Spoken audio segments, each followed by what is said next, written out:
एक राजा था। राजा बहुत ही बुद्धिमान था। राजा ने अपने मंत्रियों से कहा कि क्या कोई मुझसे चोरी कर सकता है। सभी मंत्रियों ने कहा नहीं राजा, आपसे कोई चोरी नहीं कर सकता है। तभी एक मंत्री ने कहा राजा जी, कुछ सुनार होते हैं जो व्यक्तियों के सामने से ही सोना चुराते हैं। तो राजा ने कहा यह नामुमकिन है, मेरे सामने कोई भी सुनार सोना नहीं चुरा सकता। उसने राज्य के सभी सुनारों को अपने दरबार में बुलाने का आदेश दिया। आदेश के अनुसार सभी सुनार राज्य में आए। सभी आपस में चिंतित थे कि राजा किस वजह से एक साथ हमें बुलाए है।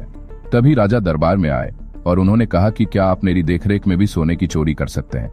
कुछ सोनार ने कहा जी हाँ, हम 1/4 सोना निकाल सकते हैं। कुछ ने कहा कि हम आधा सोना चुरा सकते हैं। तभी राम नाम के एक सुनार ने कहा कि मैं पूरा सोना आपके सामने रहते हुए भी चुरा सकता है। सभी लोग आश्चर्यजनक हुए कि राम तुम यह नहीं कर सकते, पर उसने फिर से कहा नहीं, मैं यह कर सकता हूं। राजा ने आदेश दिया कि अगर ऐसा तुम कर पाओगे तो तुम्हारा विवाह मैं अपनी बेटी से करवाऊंगा और अपने राज्य का आधा हिस्सा तुम्हें दे दूंगा। और कहा कि यह पूरा काम मेरी और पहरेदारों को निगरानी में होगा। साथ ही तुम्हें अलग से वस्त्र दिए जाएंगे जिन्हें तुम यहाँ काम करते वक्त उन्हें ही पहनोगे और जाते वक्त अपने वस्त्र ही पहन कर जाओगे। राम ने कहा ठीक है, जैसी आपकी आज्ञा। राम ने दूसरे दिन से अपना काम आरंभ किया। राजा की देखरेख में एक शिवजी की सोने की मूर्ति उसे बनाने के लिए दी गई। धीरे धीरे मूर्ति का चलता रहा। वह दिन भर राजा के यहाँ शिवजी की सोने की मूर्ति बनाता और एक ध्यान देने वाली बात यह थी कि वह रात में शिवजी की पीतल की मूर्ति अपने घर पे बनाता। यह क्रम चलता रहा।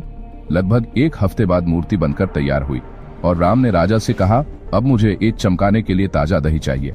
शाम का वक्त था, इस टाइम ताजा दही मिलना मुश्किल था। पहरेदारों को आदेश दिया गया कि ताजा दही ढूंढ कर लाया जाए। पहरेदार बहुत परेशान हुए पर उन्हें ताजा दही नहीं मिला। तभी एक अचानक से एक युवती ताजा दही मटके में बेच रही थी। राम ने सोने की मूर्ति उस मटके में डाली और निकाल कर उसे चमका दिया। फिर राजा ने अपने स्वर्ण विशेषज्ञ को बुलाया और मूर्ति की जांच करने को कहा और पूछा कि इस मूर्ति में कितना सोना है। स्वर्ण विशेषज्ञ आश्चर्यजनक हुए कि राजा, इसमें तो एक भी सोना नहीं है। यह जानकर राजा भी बहुत हैरान हुआ कि पूरा काम मेरी देखरेख में हुआ है, फिर भी ऐसा कैसे हो सकता है।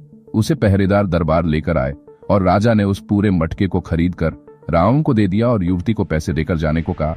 राजा ने राम से पूछा कि तुमने ऐसा कैसे किया।